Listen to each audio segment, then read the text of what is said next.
একবারও কি আমি চিন্তা করছি একটা ধানের থেকে ওই ধানটা আবার গাছ হইল, ওই গাছের থেকে আমাকে আবার শত শত শত শত ধান দিল। এই জিনিসটা কি করলো? এই জিনিসটা কি করলো? একটা বাড়ির লবণের খুঁটি পর্যন্ত আমি বাড়ির মধ্যে ঢুকাই থুই, কিন্তু তুমি যে ধানটা লাগাইছিলে তোমার ওই উপরের ছাদটা কই? বুঝাইতে পারলাম না বিষয়টা? আমি যে ধানটা লাগাই থু আসলাম, ওই ধানটা কে পাহারা দিল? এত বড় করলো কে? এত সুন্দর করলো কে? ধানটা পাকাইলো কে? আর আমার গাল পর্যন্ত পৌঁছায় দিল কে? ধরে বলেন কে? আল্লাহ। ওই আল্লাহ তাআলা কয়জন? হ্যাঁ, আল্লাহ তাআলার সন্তান কয়জন? ভাই বিরাদার কয়জন আছে? তাহলে ওই আল্লাহ তাআলা এক, ওই আল্লাহ তাআলা দ্বিতীয় নাই, ওই আল্লাহ তাআলা একক, আমরাই তার ইবাদত করি। লা জিদ্দা ওয়ালা নিদ্দা ওয়ালা হাদ্দা লি মাওলা, লা জিদ্দা ওয়ালা নিদ্দা ওয়ালা হাদ্দা লি মাওলা, আল আনা কামা কানা ওয়ালাম ইয়ালকাস ওয়ালা, আল আনা কামা কানা ওয়ালাম ইয়ালকাস ওয়ালা, লা শিবহা ওয়ালা মিসলা ওয়ালা কুফুয়া লি মাওলা, লা শিবহা ওয়ালা মিসলা ওয়ালা কুফুয়া লি মাওলা, লা ওয়ালিদা লা ওয়ালাদা ওয়ালা আম্মা ওয়া খালা, লা ওয়ালিদা লা ওয়ালাদা ওয়ালা আম্মা ওয়া খালা, হুয়াল আউয়ালু ওয়াল আখিরু ওয়াজ যাহিরু হাক্কা, হুয়াল আউয়ালু ওয়াল আখিরু ওয়াজ যাহিরু হাক্কা, ওয়াল বাতিনু মাওলাহু বিলা কিল কালা, ইয়া রাব্বি তাবারাক লি মুসাল্লিন জামিআ, ইয়া রাব্বি তাবারাক লি মুসাল্লিন জামিআ, والغار رفيع ولمن نور تلألا، الحمد لمن قدر خيرا وكبالا، والشكر لمن صور حسنا وجمالا، فرد صمد عن صفة خلق بريء، فرد صمد عن صفة خلق بريء، رب أزلي خلق الخلق كمالا، لا قبل ولا بعد ولا وقت زمانا، لا قبل ولا بعد ولا وقت زوالا, لا সুবহানাল্লাহ বলে।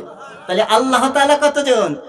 একজন। যদি আল্লাহ তাআলা অনেক হইতো, লাউ কানা ফীহিমা আলিহাতুন ইল্লাল্লাহ, যদি আল্লাহ বাদে অনেক ইলাহ থাকতো, তাহলে আজকে দুইজন যদি থাকতো, আজকে বলতো আজকে আমার বান্দারা ওখানে রয়েছে, এই জায়গা মেলা তালিম হচ্ছে নাকি, ইবাদত বন্দেগীর কথা হচ্ছে, এখানে একটু গরম দেওয়ার দরকার, কেননা এদেরকে একটু কষ্ট হচ্ছে। আরেকজন তিনি বলতো না না, ওই বান্দা শীত চাইছে, ও এখন ভালো করে ঘুমাবে। তাহলে বোঝা যাচ্ছে আমাদের এইরকম কোন তারতম্য আমরা দেখতে পাই না, আমার আল্লাহ তাআলা এক, ঠিক কিনা? এবার আমরা বলি আল্লাহ, আমরা তো আপনাকে চিনলাম, আপনি একক, তাহলে আপনার খাস বান্দা কিভাবে হইতে পারবো? আপনার মুহাব্বতের বান্দা আমি কিভাবে হইতে পারবো? সে পরিচয়টা যদি আপনি দিয়ে দিতেন। আপনার বান্দা কে? এবার পরিচয়, আপনার বান্দা কে? আমরা কি আপনার বান্দা কি বান্দা না? এবার আল্লাহ তাআলা বলে দিলেন, বান্দা রে, আমি কিছু কথা বলে দেব, এই উসুল এই খাসলাত যদি আমার বান্দা, যেই বান্দার মধ্যে থাকবে, আমি বলে দিলাম ওই বান্দা হলো আমার বান্দা। এবার আমি বলি আল্লাহ, সেই কথাগুলো আপনি দ্রুত বলেন।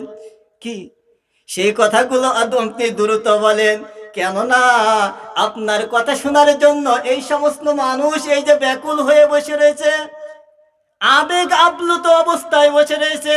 যেমন মুসা আলাইহিস সালাতু ওয়াস সালাম আপনার সাথে কথা বলার জন্য, আপনাকে দেখার জন্য ব্যাকুল হয়ে গেছে, কি আপনার কথা শোনার জন্য ব্যাকুল হয়ে যায়। আর আপনার কথা শোনার জন্য, আপনার আলোচনা শোনার জন্য আপনার বান্দারা গভীর রাত্রে এখানে বসে রয়েছে, শুধুমাত্র আপনার কথাগুলো শুনে ওই অনুযায়ী আমল করব, এই জন্যই তো আমরা এখানে বসে রয়েছি, ঠিক কিনা? ঠিক। আল্লাহ তাআলা এবারে বলেন, শোনো তো এবারা, ওয়া ইবাদুর রহমান, আল্লাহ তাআলা বলে আমার বান্দারা হলো ওরা, আল্লাযীনা ইয়ামশুনা আলাল আরদি হাওনা, আল্লাযীনা ইয়ামশুনা আলাল আরদি হাওনা। প্রথম নম্বর বান্দা হলো ওই সমস্ত বান্দা যারা জমিনের পথে হাঁটা চলা চলে, ওই সমস্ত বান্দার মাধ্যমে কোনো বান্দা কষ্ট পায় না। ওই বান্দা কখনো কষ্ট পায় না। আমার বান্দা যে সময় রাস্তাঘাট দিয়ে হেঁটে যায়, তখনই কোনো বান্দা কষ্ট পায় না। হযরত আবু বকর সিদ্দিক রাদিয়াল্লাহু তাআলা আনহু তিনার খাসলাত এরকম ছিলেন, কিন্তু শরীয়তের বিষয় হযরত আবু বকর সিদ্দিক রাদিয়াল্লাহু তাআলা আনহু কাউকেই ছাড় দিতেন না, কাউকেই ছাড় দিতেন না। হযরত আবু বকর সিদ্দিক রাদিয়াল্লাহু তাআলা আনহু একবার ইহুদিদের একটা মজমা, এরকম একটা মাহফিলে আসছেন, দেখেন এখানে অনেক লোক।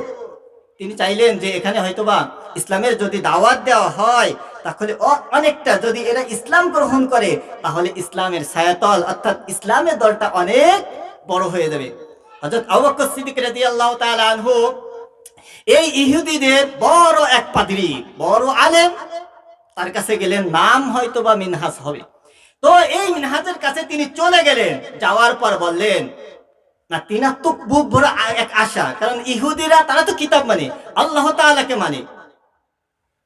আবু বকর সিদ্দিক রাদিয়াল্লাহু তাআলা আনহু মিনহাজের কাছে চলে গেলেন, যাওয়ার পর তাদেরকে দাওয়াত দিলেন, ভাই গো, তুমি তো ইহুদির মধ্যে বড় একজন আলেম, আমি তোমাকে দাওয়াত দিচ্ছি, ওই আল্লাহ তাআলার দেওয়া কোরআন, যে কিতাবটা রাসূলুল্লাহ সাল্লাল্লাহু আলাইহি ওয়াসাল্লামের কাছে পাঠিয়েছেন, যিনি পাঠিয়েছেন তার প্রতি তুমি ঈমান আনো, আর যার প্রতি পাঠাইছে তার প্রতি তুমি ঈমান আনো।